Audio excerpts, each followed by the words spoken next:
I'm really excited because Here Lies Love is, it's not your typical production. It's, kind of I'm discoed out for you. I'm wearing the disco clothes for you today. Thank you. It's a disco on Broadway. There's such a juxtaposition between the darkness in the Marcos regime story and the hedonism and fun and celebratory feel of disco. What kind of disco experience were you trying to create for the audience at this show? When I read that Imelda Marcos, the former First Lady of the Philippines, loved going to discos, that she went to Studio 54 and a whole bunch of others, that she had a mirror ball installed in her New York townhouse, I thought, oh, here's somebody who lives in that world, and maybe there's some kind of correlation, maybe there's some kind of metaphor for the kind of world of a kind of the insular bubble world of a kind of powerful person like that, and the kind of ecstatic feeling, the ecstatic transcendent feeling that you get kind of on a dance floor. Mm-hmm. So I thought, okay, I'll start doing the research and see if there's a story there that could be told this way. Well, I've read that actually, I don't know, you said you didn't go to Studio 54 much in the day, but I've read something that you were actually appalled by the fact that people like Imelda Marcos would go there and sort of be celebrated.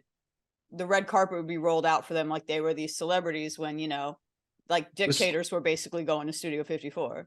This is true. I mean, who am I to judge? But I thought, this is the wife of a dictator. Is this really who you want to be photographed with? Is this really, does this not matter to you, or is everybody glamorous? And that's all that matters. And I thought, no, there's implications in the real world. Yeah, so I thought, this is, the glamorous decadence is sometimes overlooks a little bit, sometimes what's going on in the real world. And we we play on that in the show. The audience is kind of seduced by all the music and the dancing and everything like that. And they're being led down the garden path into a dictatorship. If you only saw the first half of the show, you'd think we were celebrating Imelda and her husband. I felt like we have to do that. You have to understand what it feels like to be seduced in that way, the way the Philippine people were. So you as an audience member are substituted for the Philippine people. You're cheering on the Marcoses, and you're kind of applauding and dancing with them and everything as they get elected and come to power and everything. So I thought, no, you have to do that. You have to be complicit. And then it matters when things go wrong. If you haven't been seduced, then having a broken heart doesn't matter. But if they see the whole show, that'll all get corrected. There's not anyone like walking out during intermission and like going, hey, wait a minute, we're not here to celebrate dictators.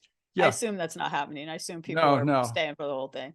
Oh, yeah. What kind of club culture nightclub environment were you trying to create with the really unique staging of Here Lies Love? If people want to remain seated for this show, they should get a balcony seat because it is an immersive experience. And you become one of the discotheque attendees if you're sitting on the floor where the 900 seats are removed. Like, tell me about the whole process of kind of creating a really unique theater experience for this.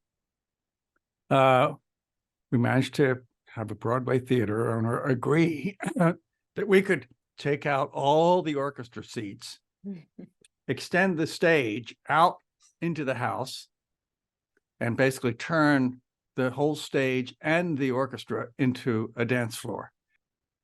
I've heard from people who saw it and didn't know what to expect. And sometimes they said, oh, standing room? Come on, no, I'm not going to pay those prices to have to stand. Okay, I'm going to sit. And then they sit and they have a good time and they go, I think it looks like it might be more fun to stand and dance. So sometimes they come again. I know that you started, you and Norman, Fatboy Slim, started doing this, I think as long ago as 2005. This idea has been gestating for a while. Oh my God. So the George W. Bush administration was the backdrop to what was happening at that time. Obviously, we know what's politically going on now. I mean, I feel like the timing of this hitting Broadway with what's going on politically in the world, in America, Is there anything about it that sort of evolved politically, you know, with you working on this for almost 20 years now? Everybody in the audience, when they see what's going on, and the DJ and the actor who plays the DJ says, you know, that democracies are under threat all over the world, the audience understands that, yes, this is now incredibly relevant, more relevant maybe than it was when we first did it. When we first did it, it seemed more a story of the Philippines. And maybe it seemed like, oh, that's far away. That happened to them. And now it seems like, no, now it's in our backyard.